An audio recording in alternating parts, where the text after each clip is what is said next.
বিচ্ছেদের চিঠি দিয়ে পাঠালাম গান, তুমি কি শুনেছো তা দিয়ে অভিমান?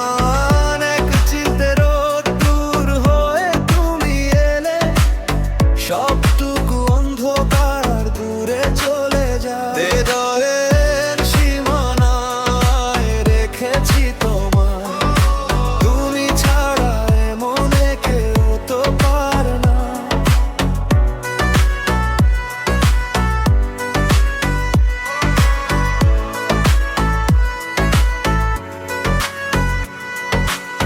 রাতের আকাশে ওই চাঁদের আলো তোমার হাসির কাছে লাগে না তো ভালো।